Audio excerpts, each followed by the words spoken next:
Indiana Fever and former Iowa star Caitlin Clark continues her ascension as one of the top figures in women's basketball and in sports. Time magazine named Clark as their Athlete of the Year. And yet, the WNBA's response is silence.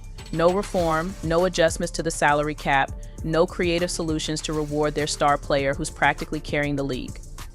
She broke the college basketball career scoring record in her senior season at Iowa, led the Hawkeyes to a second straight Final Four. She then turned pro, and as the number 1 pick in the WNBA draft, Clark won Rookie of the Year, led the Indiana Fever to their first playoff appearance in 8 years, and is the second female star to win the honor for Time magazine, following the footsteps of gymnastics great Simone Biles in 2021. Fans are practically begging for the league to modernize its pay structure, but nope. Let's keep the same outdated system and risk alienating the very players and fans who could save the league from irrelevance.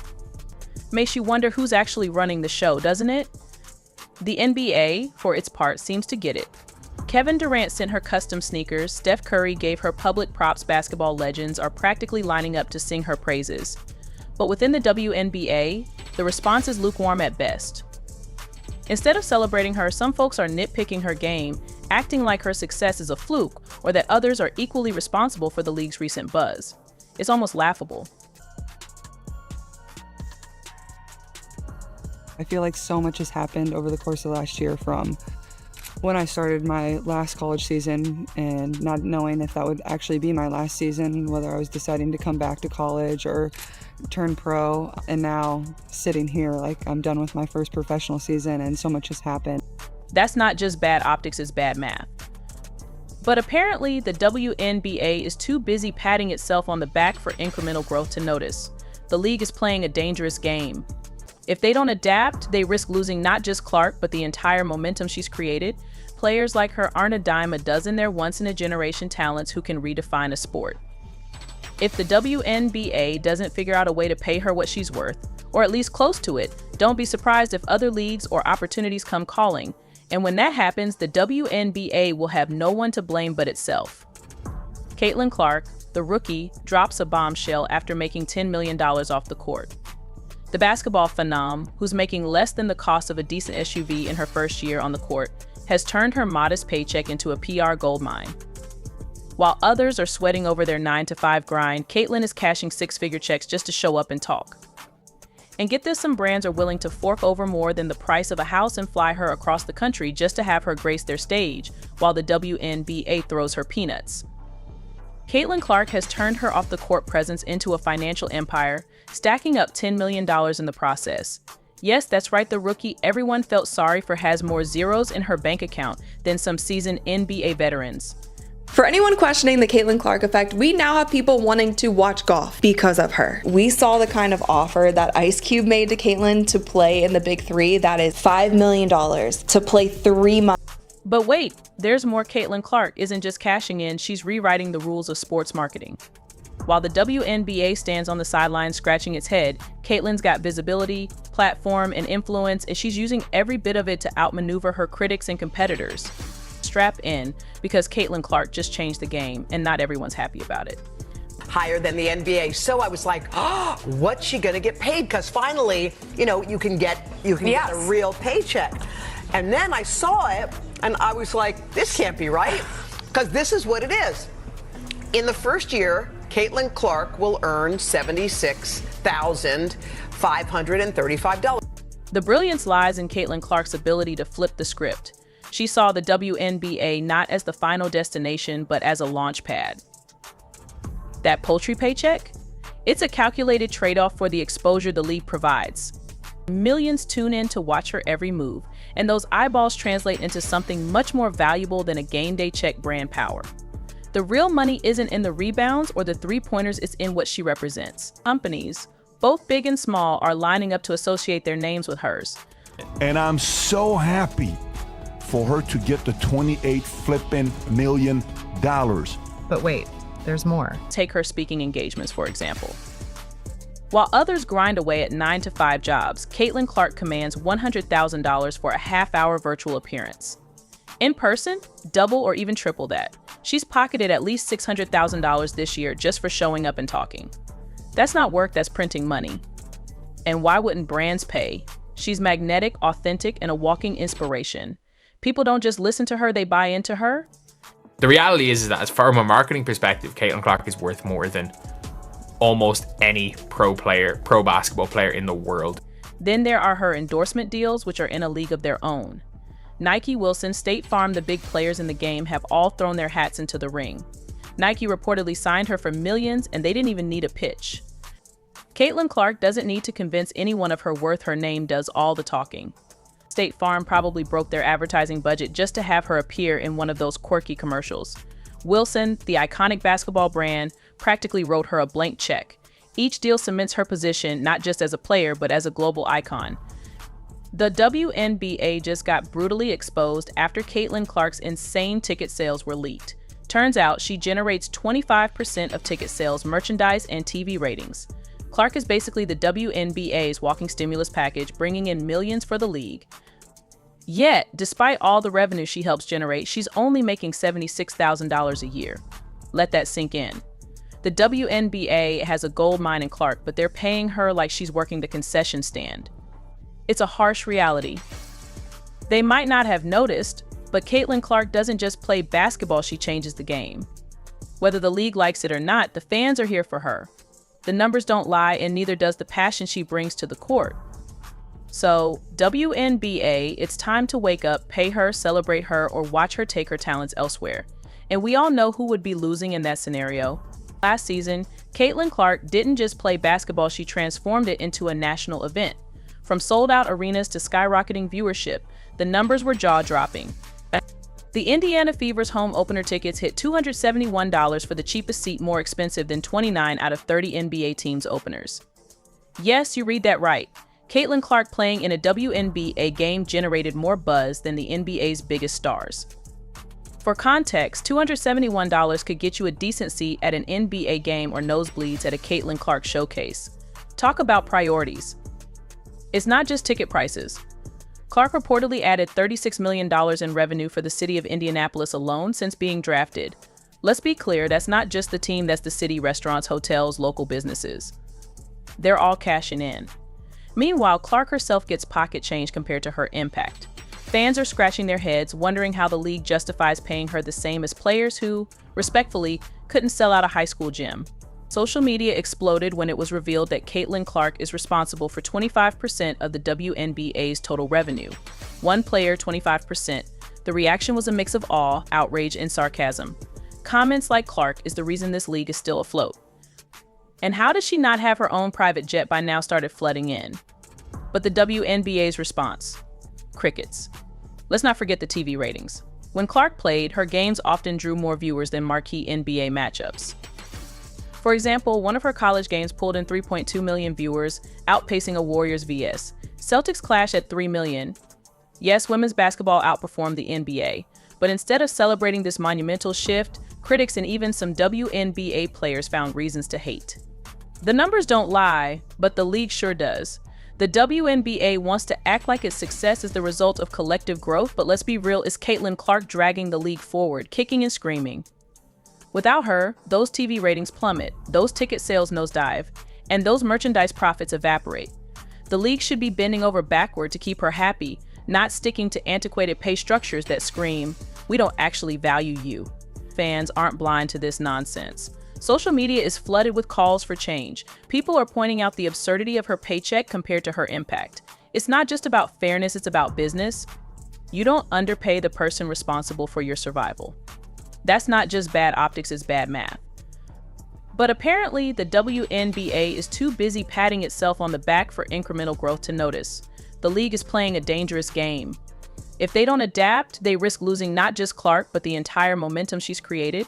Players like her aren't a dime a dozen, they're once-in-a-generation talents who can redefine a sport.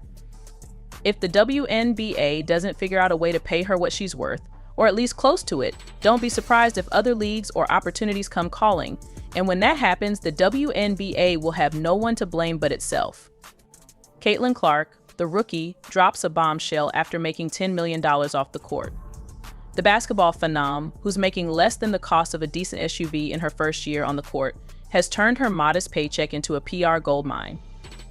While others are sweating over their 9-to-5 grind, Caitlin is cashing six-figure checks just to show up and talk. And get this, some brands are willing to fork over more than the price of a house and fly her across the country just to have her grace their stage, while the WNBA throws her peanuts. Caitlin Clark has turned her off-the-court presence into a financial empire, stacking up $10 million in the process. Yes, that's right, the rookie everyone felt sorry for has more zeros in her bank account than some seasoned NBA veterans. For Clark, the transition from college to the WNBA wasn't just about showcasing her skills, it was about proving that she belonged at the highest level of the game. Critics like Swoops doubted Caitlin Clark's ability to handle the physicality and pace of the professional game, but Clark didn't just meet expectations, she shattered them. Her adaptability against defenses, ability to play through contact, and knack for making clutch plays in critical moments showcased a level of maturity rarely seen in first-year players. Swoop's initial critique of Clark wasn't limited to her playing style, she also questioned Clark's ability to lead a team, suggesting that her individual success might come at the expense of team cohesion. Once again, Clark defied expectations. Her unselfish play and ability to rally her teammates became one of the Fever's greatest strengths, solidifying her role as both a star player and a team leader. Whether it was her chemistry with veterans like Kelsey Mitchell or her mentorship of younger players, Caitlin Clark proved she was more than just a scorer, she was a leader. As the season progressed and Clark's impact became undeniable, Swoops shifted her narrative, focusing on other aspects of Clark's game while avoiding direct acknowledgement of her earlier predictions. This wasn't the first time Swoops' comments had missed the mark, but the stark contrast between her words and Clark's reality only added to the drama surrounding the ongoing feud. Clark's rookie campaign wasn't just a personal triumph, it was a pivotal moment for the Indiana Fever. After years of struggling to find an identity, the team finally had a star who could carry them into a new era. Her hunger to improve, combined with her relentless work ethic, made her a natural fit for White's vision. Caitlin isn't just a great player, she's a cornerstone for the future, White emphasized, cementing her importance to the team's future success. Stephanie White's tenure as the Indiana Fever head coach came with lofty expectations. After years of underperformance, the franchise needed more than just a tactical overhaul, they needed a cultural reset. From day one, White made it clear that her focus extended beyond X's and O's. She wanted to create a winning mentality, build trust within the locker room, and establish a team-first ethos. This philosophy became even more critical in the wake of Sheryl Swoopes' pointed criticisms of the Fever's organization. Swoopes painted a picture of discord, suggesting that players were unhappy and eager to leave. Her claims included sharp critiques of the Fever's management and coaching approach, alleging that the team failed to recognize talent and foster loyalty. Caitlin's hunger to improve is unmatched, White shared. She's not just looking to score points, she's looking to make everyone around her better. White also made it a priority to integrate Clark into the team's existing structure without alienating veteran players like Kelsey Mitchell. Swoops had criticized the Fever for their handling of Mitchell, an unrestricted free agent who had just come off a stellar season. White, however, was quick to highlight Mitchell's significance to the team's success, emphasizing her role in the team's continued growth and stability. Ensuring that Mitchell's contributions were both recognized and celebrated, White's balanced approach helped to dispel any notion of favoritism and reinforce the team's unity beyond individual relationships. She also addressed broader organizational changes that were essential for the Fever's resurgence. White implemented more rigorous training sessions, introduced analytics-driven game plans, and prioritized mental conditioning to prepare players for high-pressure situations.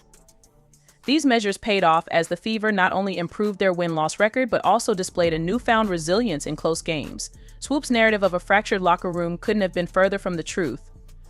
Players often spoke about the familial atmosphere within the team, describing group outings, post-practice bonding sessions, and a shared determination to succeed. White's emphasis on accountability was key to this dynamic.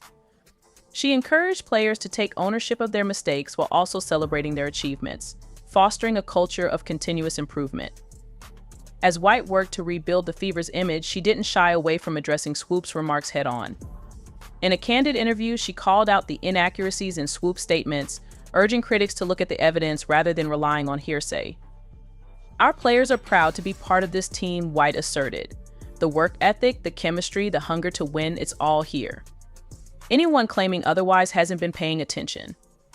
Perhaps the most telling moment came when White discussed the team's future. Her vision extended far beyond a single championship. She spoke passionately about building a dynasty with Clark, Mitchell, and the rest of the Fever's core. Leading the charge, White explained, "This isn't just about winning now, it's about creating a legacy that lasts." In the face of criticism and doubt, White's unwavering belief in her team was a driving force behind their resurgence.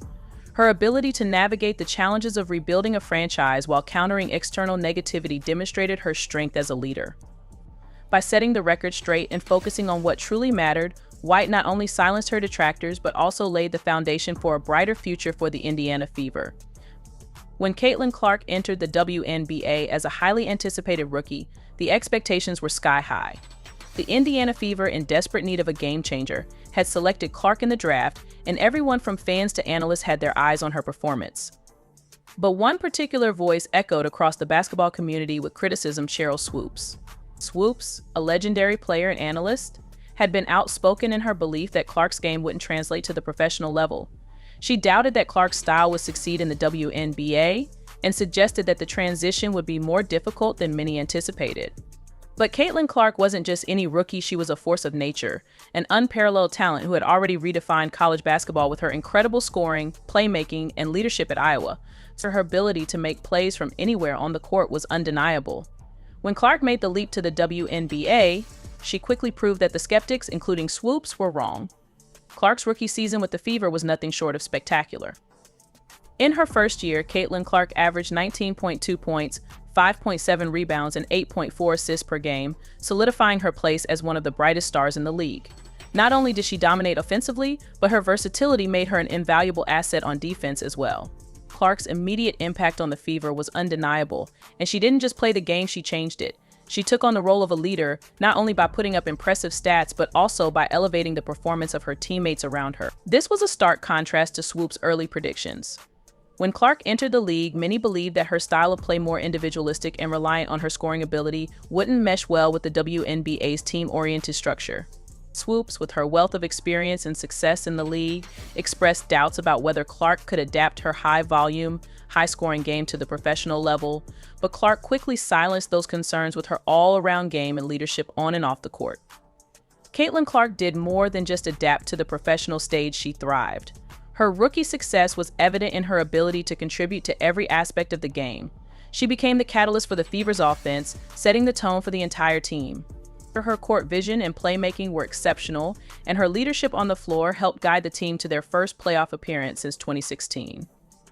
While her numbers were staggering, it was her ability to make her teammates better that truly set her apart, showing that her impact went beyond individual achievement. Caitlin Clark's leadership qualities were evident from the start, and Stephanie White, the Fever's head coach, quickly recognized that Clark was capable of much more than just scoring points. White's belief in Clark's potential grew as the season progressed. The coach played an active role in shaping Clark's development, focusing on refining her skills and expanding her basketball IQ. White worked with Clark to improve her efficiency on the floor, particularly in decision-making and maximizing her impact on both ends of the court. As the season unfolded, Clark's confidence and maturity grew, solidifying her undeniable impact on the Fever. Caitlin Clark was named Rookie of the Year and made the All-WNBA First Team, achievements that cemented her place as one of the league's top players. Even more impressive, however, was how Clark handled the pressure and criticism from voices like Sheryl Swoopes. Rather than getting distracted by negativity, Clark let her play speak for itself. Stephanie White, who coached Clark closely throughout the season, praised her for her resilience and drive. Caitlin's not just focused on being great herself, she's focused on helping this team succeed. White said in interviews, "Her growth as a leader has been incredible, and I'm excited to see how she continues to evolve as the Fever moved into the postseason." Clark's leadership was on full display throughout the season. She wasn't just a scorer, she was a floor general, a player who could make the right decision at the right moment. Her ability to facilitate the offense and set up teammates for success made her invaluable to the team's playoff run. While Swoopes may have underestimated Clark's ability to thrive in the WNBA, it was clear the rookie was more than ready for the challenge. In the end, Swoopes' criticism of Clark seemed misguided. Not only did Clark's game translate seamlessly to the WNBA, but she also became the centerpiece of the Fever's future success. Her growth from college star to professional leader was a testament to her work ethic, basketball IQ, and unrelenting desire to be the best. The contrast between Swoopes' early predictions and Clark's actual performance couldn't have been more pronounced. Where Swoopes saw limitations, Clark saw opportunities. Where others questioned her ability to adjust, Clark proved them wrong time and time again. With each passing game, Caitlin Clark continued to silence her doubters, including Sheryl Swoopes. Her journey in the WNBA became a victory, not only for herself, but also for the entire Indiana Fever franchise. It demonstrated that with the right leadership, talent, and work ethic, anything is possible. Stephanie White's sharp rebuttal serves as a powerful reminder that facts matter and leadership is grounded in truth. With Clark proving her doubters wrong and the Fever steadily improving, the future is undoubtedly bright for the team. This clash between WNBA icons highlights the power of resilience and growth. What's your take on this dynamic? Let us know in the comments below. If you enjoyed this breakdown, don't forget to like, share, and subscribe for more in-depth sports content. Stay tuned for part 2, where we'll unpack more of White's statements and explore how the Fever are making waves in the league this season.